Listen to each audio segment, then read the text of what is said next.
Andun na daw. Sige bossing, salamat to.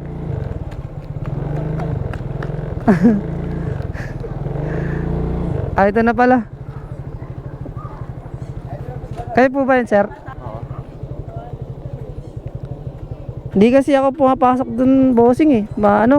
Madilim kasi dun. Tsaka alanganin dun. Wala yung mabait dito. Alam mo na tarantado mga tao.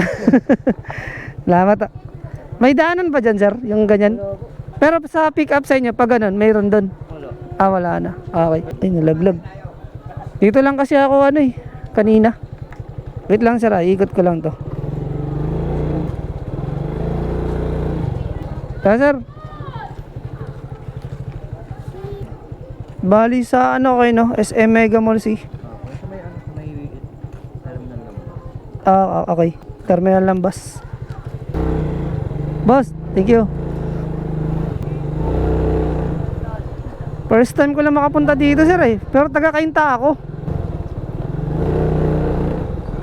Ano lang pala to?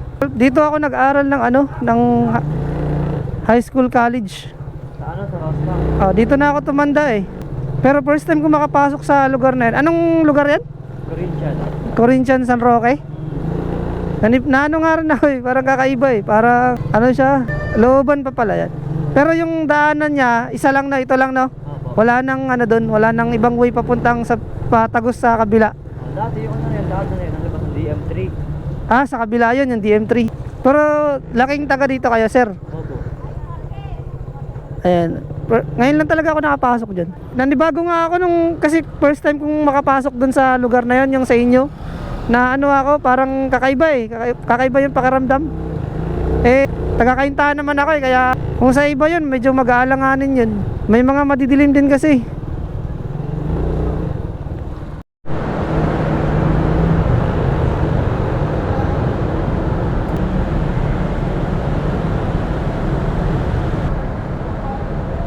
Traffic sa EDSA.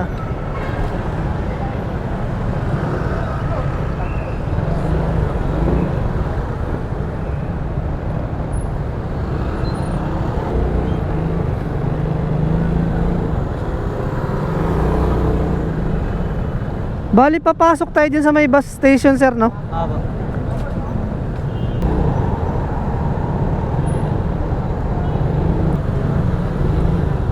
Medyo maambo na naman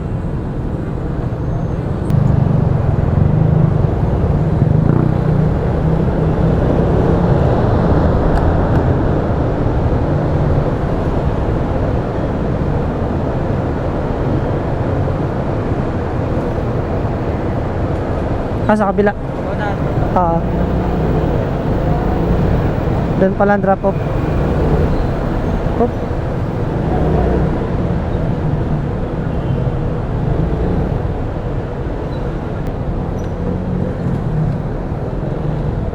Alright.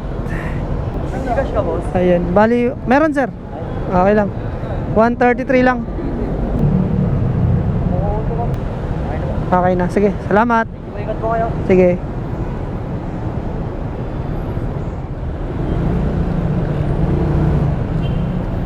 Medyo umaambon na Alam, may bago palang dito. Ano ba? Overpass? So, yun. Buti naman safe kanina dun sa pick up location. Alam niyo, medyo kinabahan din po ako dun eh. Kasi di ba mukhang nakakatakot naman kasi yung lugar na yun. Laking Kainta ako pero first time ko lang din makapasok kasi dun. Malakas kasi ang pakiramdam ko eh sa lugar.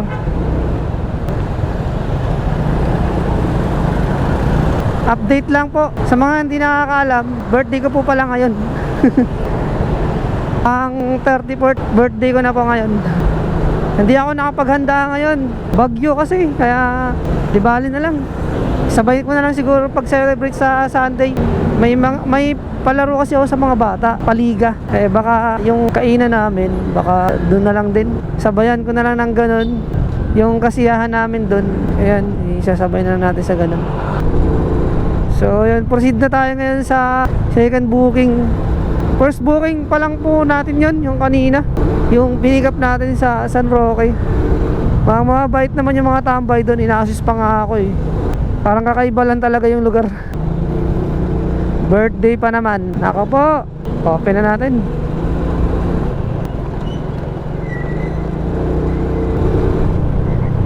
May pumasok na oh, na booking papuntang Cainta Rizal.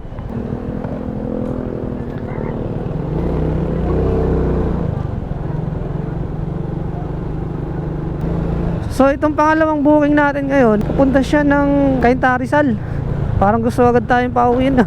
Pero okay lang kasi anong oras na rin kasi 8 PM na eh. Late na kasi ako na biyahe, gabi na. Eh may bagyo kasi, umulan kanina ng malakas eh. Papuntang San Andres Cainta, grab pay na naman. Okay lang yan. Ang mahirap kasi pag grab pay, yung pera kasi hindi mo mahawakan. Andito kasi sa cellphone yung bayad nila. Cashless eh. Yun yung tinatawag na cashless. Iba pa rin kasi talaga 'di ba pag yung cash.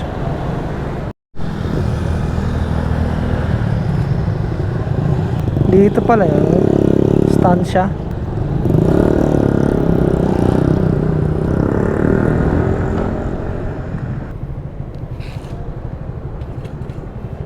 Ito na yata yun.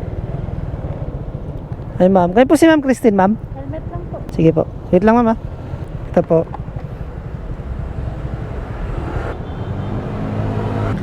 Maambon na pa naman. Hawak. Sige po ma'am, sakay na po. Nalock na po yung helmet ma'am. Ako na po mag-lock ma'am. Lang po ah. Ayan po, nakalock na po. Sige po, hawak lang po kayo. Ayan. Cellphone niyo ma'am, baka malaglag ah. Okay na po kayo ma'am. Sige po.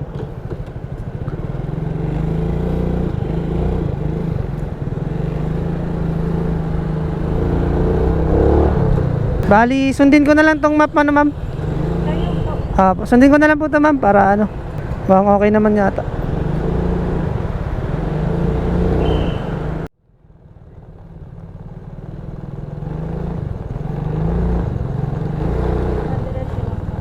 Pa, sige pa. Ito ba yung DM ma'am na lugar? DM. DM ba to? Kayo dun magla. Yung kaliwa. Yung DM. Sa kabila. Tayo. Okay. Diretso lang po. Sa may tindahan. Okay. Sige lang po. Hawak lang po. Bali, bayad na po ito. Salamat po ma'am. Bali, mula kanina, mga bandang 6:30, nakadalawang booking lang tayo. Itong pangalawang pasero natin, hindi, nakatatlo pala tayo. So, yung unang booking natin kanina, sa may Park Place Cainta, sa may Petron, papunta siya ng Greenland. So, yun. Pangalawa is, sa may Greenland, nag-pick up tayo, papunta ng Mega Mall. Sa 133 yata yun, yung pamasahe nung passenger. Tapos ayun, pagdating natin doon, naka-pick up tayo ng pupunta ng Cainta. Hindi naman tayo nag-set my destination, pero yung pumasok sa atin papunta ng Cainta. Kaya ayun, so sa tingin ko okay na siguro yun. Garahe na tayo. Baka mamaya lumayo pa tayo lalo. Bukas hindi ko sure kung babiyahe ako. Medyo alam ko na dito. Ang dami kasing liko-liko dito sa may bandang DM sa Parola. Looban ng Parola to Ayan, malapit na tayo sa amin. Kaya pwede na kung hindi kumuha ng pasahero. Pwede na yun kahit papaano. Binata naman tayo Katuwiran lagi yan ng mga walang binubuhay. Bakit? Tama rin naman. Kapag pamilyado ka, kailangan mo talagang kumayod. Siyempre, may binubuhay tayo, solo lang tayo sa buhay Solo flight